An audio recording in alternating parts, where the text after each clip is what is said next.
गरीब बहू का ट्रेन घर।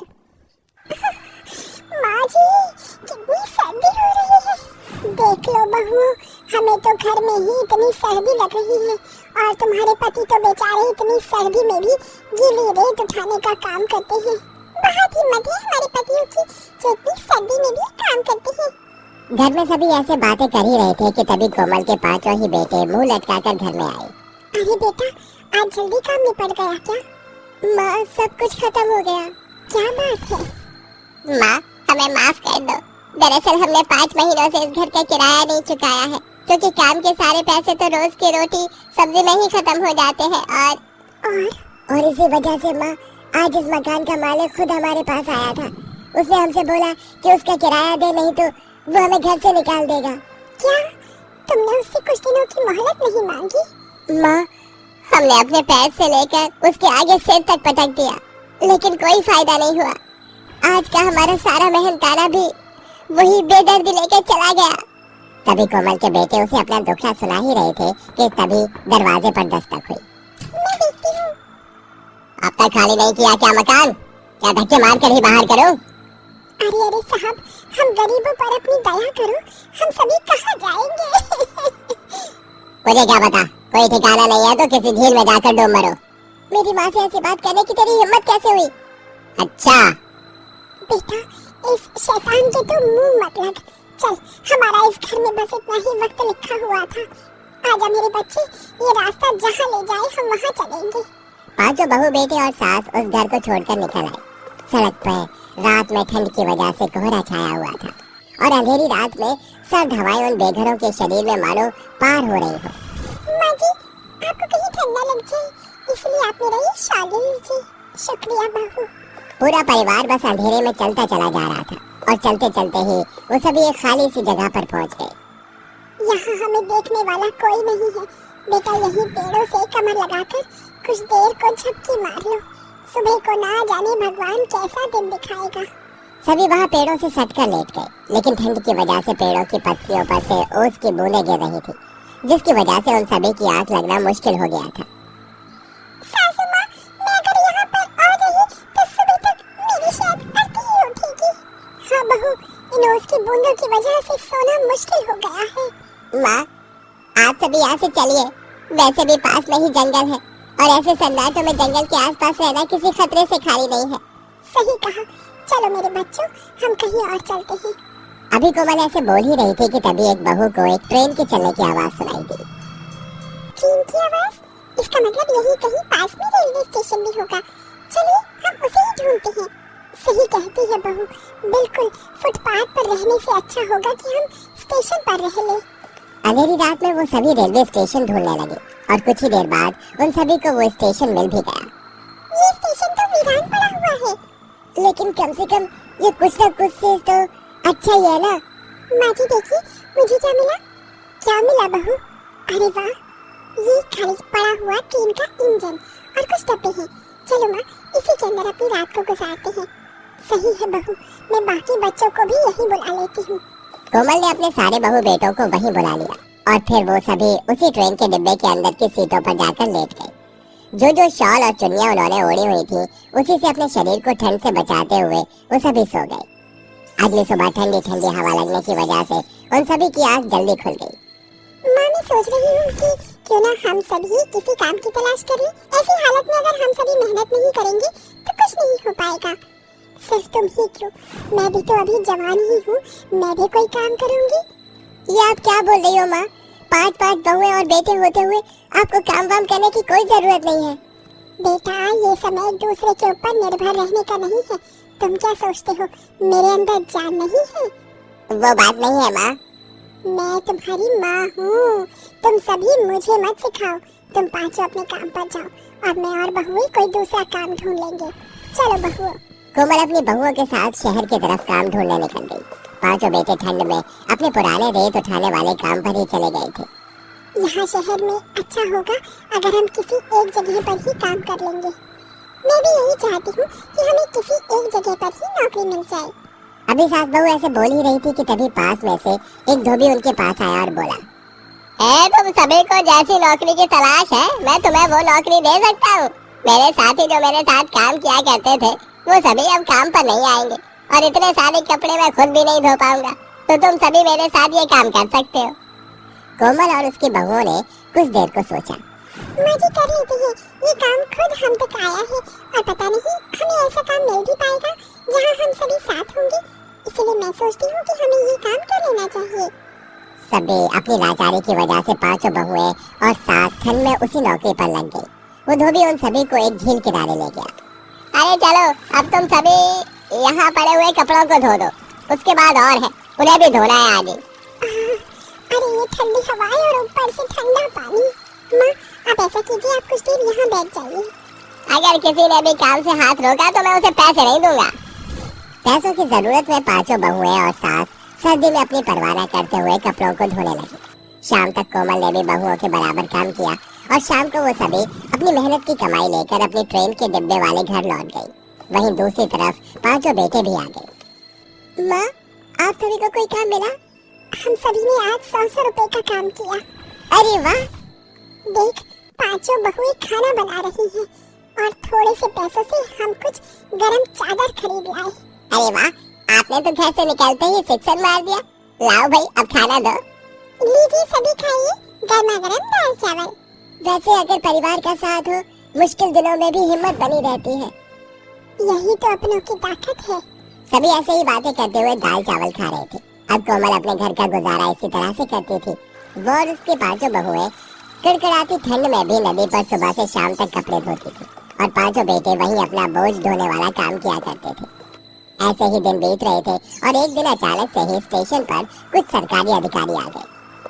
ये किसके कदमों की आवाज है? अरे भाई साहब, क्यों सुबह सुबह उधर मचा रहे हो? मैडम क्या गधे घोड़े बेचकर सोई हुई थी? कब से डंडा पीट रहा हूँ? क्या चाहिए आपको हमसे? जल्दी से इस जगह को खाली कर दीजिए। उनकी आवाज़ें सुनकर पांचों बहुएं और बेटे भी जाग गए।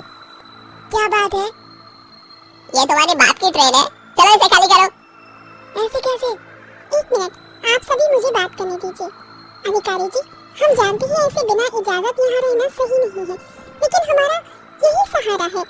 पूजा ने अपनी पूरी कहानी उन सभी को सुना दी। अगर अब आप इंसान हो तो एक इंसानियत वाला फैसला बताओ। हम आपकी परेशानी को समझते हैं।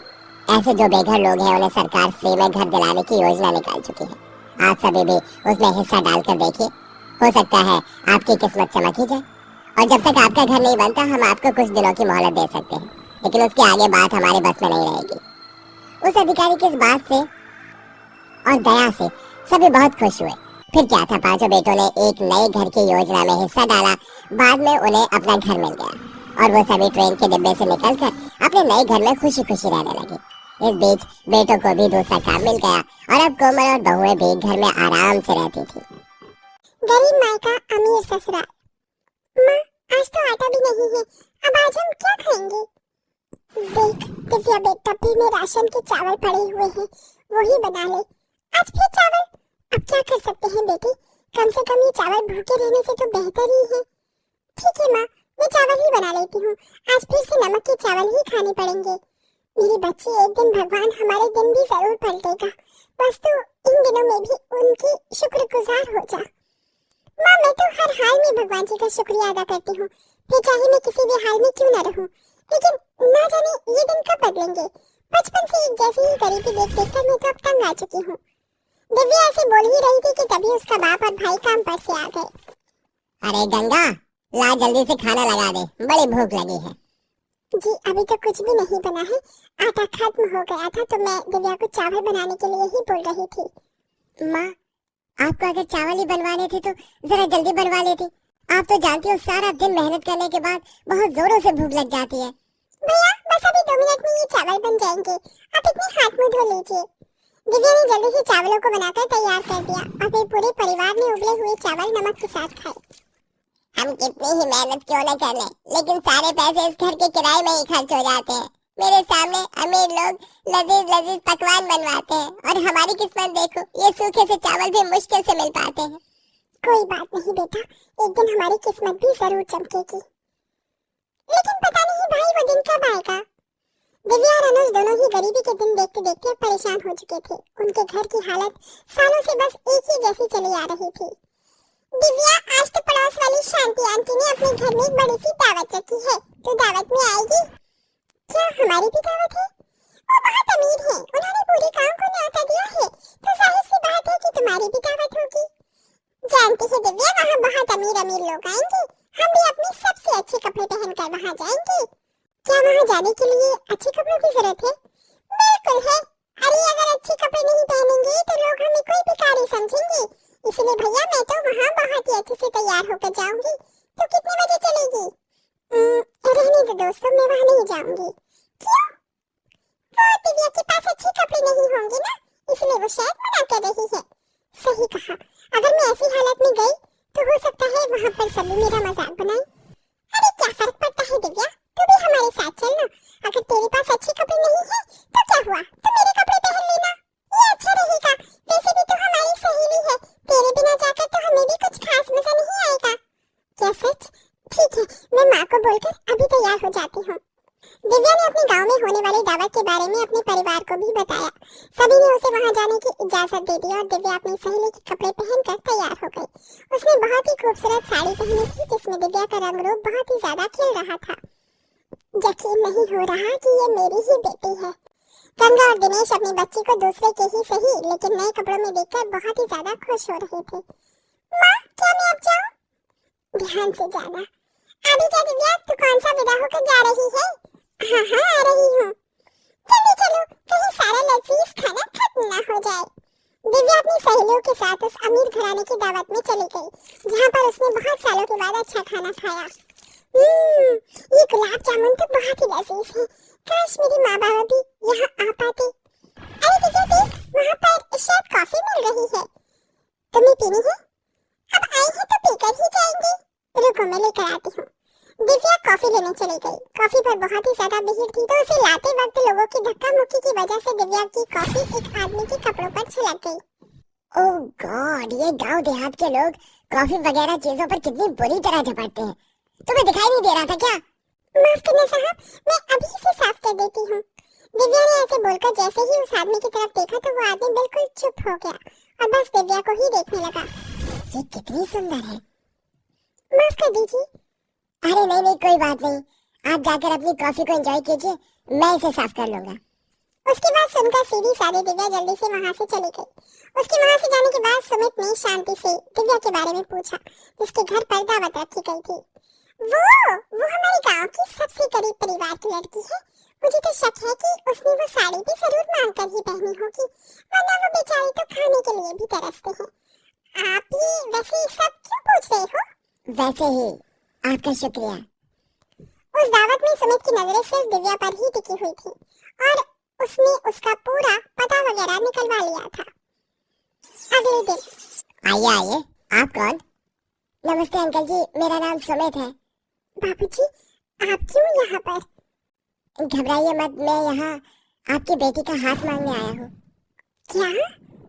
ये दिव्या का ही घर है ना? हाँ है तो, आइए आप अंदर आइए। गरीब माँ बाप सुमित की चमचमाती गाड़ी और इतना महंगा सूट देखकर ही डर गए थे। सुमित को उन्होंने अंदर बुला लिया और काफी देर उनकी बातें हुई। दिव्या को भी वहाँ बुला लिया गया था। हम ये रिश्ता कर तो देते, लेकिन हम पहले अपनी बेटी से इसके बारे में जरा बात कर लें। गंगा और दिनेश दिव्या को अंदर ले जाकर बात करने लगते हैं। इसकी उम्र ज्यादा लग गई है, बाकी ये लड़का तो ठीक ठाक ही है। मामा, सिर्फ 6-7 साल में फर्क से क्या होता है? कम से कम वो लड़का अमीर है और मुझे पसंद भी करता है, तो अगर तू राजी है तो हमें भी कोई आपत्ति नहीं। और इस लड़के की आंखों में सच्चाई नजर आती है, वरना कोई अमीर घर का लड़का बेवजह किसी गरीब की दहलीज पर नहीं आता है। तो ठीक है, हम बात को पक्की कर लेते हैं। दिनेश और गंगा बाहर गए और उन्होंने सुमित से अपनी इकलौती बेटी दिव्या की शादी की बात को पक्का कर दिया। फिर क्या था, गरीब परिवार में शादी की तैयारियां शुरू हो गई और कुछ ही दिनों बाद दिव्या शादी होकर अपने ससुराल चली गई। ससुराल में दिव्या के दिन बहुत ही अच्छे कट रहे थे। उसकी सास और उसका पति दोनों ही उससे बहुत ज्यादा प्यार करते थे और दिव्या अब अपनी सारी ख्वाहिशें को भी पूरा कर सकती थी। कितना अच्छा सूट है। इतना ही अच्छा लग रहा है तो इसे मंगवा लो ना। लेकिन ये तो बहुत महंगा है। महंगा है लेकिन तुम्हारी खुशी से ज्यादा नहीं। अगर तुम्हें ये पसंद है तो तुम इसे मंगवा लो। लाओ, इसे मैं ही बुक कर देता हूँ। सुमित ने अपने हाथों से दिव्या के लिए सूट बुक कर दिया। दिव्या को अब किसी भी बात की कमी नहीं लग रही थी। सासू माँ, ये लीजिए आपका सूप। शुक्रिया बहू, यही रख दो। और हाँ सुन, ये ले। क्या है माँ जी? ये ले, ये बूंदे। जानती है, ये हमारे खानदानी बूंदे हैं। शुक्रिया माँ। क्या हुआ, किस सोच में पड़ गई? कुछ नहीं माँ, मैं सोचती हूँ कि मुझे तो एक अच्छी जिंदगी मिल गई, लेकिन जिन्होंने मुझे पैदा किया वो आज भी करीबी में ही टाइम काट रहे हैं। काश कि मैं मेरे माँ बाप के लिए भी कुछ कर पाती। हमने आपके भी माँ बाप को अमीर बनाने का बंदोबस्त कर दिया है। सुनी जी आप, और आपका क्या मतलब? मैं तुम्हारे घर के हालातों से वाकिफ हूँ और मुझे मेरे काम में किसी नजर रखने वाले की भी जरूरत थी, तो मैंने अनुज को अपनी कंपनी में ही लगा लिया है और मैं उसे इस काम के अच्छे पैसे भी दूंगा। उम्मीद है कि इससे तुम्हारे परिवार को सहारा मिलेगा। दिव्या, शुक्रिया सुमित जी, आप मेरे बारे में कितना सोचते हो। सुमित की बातें सुनकर दिव्या की आंखों से आंसू छलक गए। अब सुमित के काम पर लग जाने से अनुज ने अपने घर के हालातों को भी सुधार लिया था और दिव्या भी अपने ससुराल में बहुत ज्यादा खुश थी।